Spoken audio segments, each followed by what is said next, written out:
আসসালামু আলাইকুম, welcome to my kitchen. আমি আজকে আলু দিয়ে ডিম রান্না করে দেখাবো। তাহলে আদা রসুন দিয়ে ভালো করে কষিয়ে নেব। আদা রসুনটা একটু ভাজা ভাজা হলে দিয়ে দেব হলুদ, 1 টেবিল চামচ হলুদ। তারপর দিব মরিচের ফাঁকি 1 টেবিল চামচ,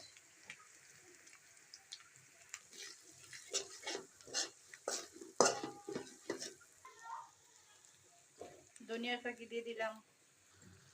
মশলার ভিতরে হালকা একটু পানি দিয়ে ভালো করে কষিয়ে নিতে হবে। যত ভালো কষাবেন তত ভালো রান্না মজা হবে। কষানো ভালোভাবে হয়ে গেলে দেখবেন উপরে তেল আস্তে আস্তে বেশি উঠবে, তাহলে বুঝবেন পুরোপুরি কষানো হয়ে গেছে। তারপর যে আলুটি দিয়ে ডিমের তরকারিটা রাখবো, সেই আলুগুলো ভালো করে ধুয়ে নেব।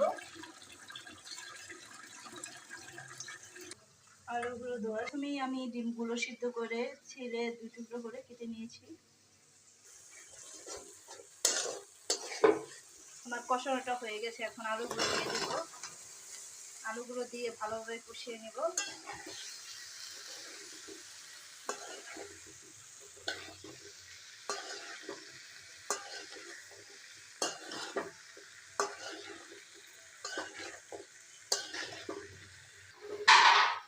এখন একটু ঢেকে দেব।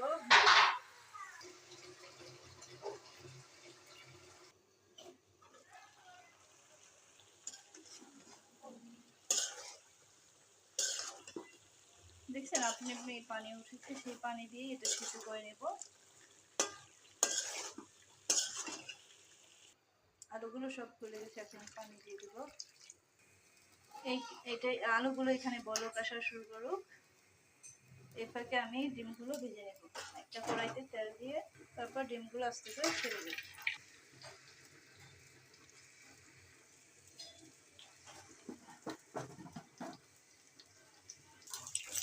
ডিমগুলো পিঠ ভাজা হয়ে গেছে, আমি ওই পিঠ উঠিয়ে দিয়েছি। তো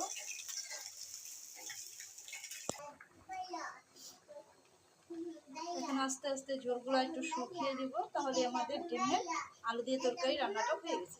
মশলা দিয়ে সুন্দর কালার এসে পড়েছে। আল্লাহ হাফেজ।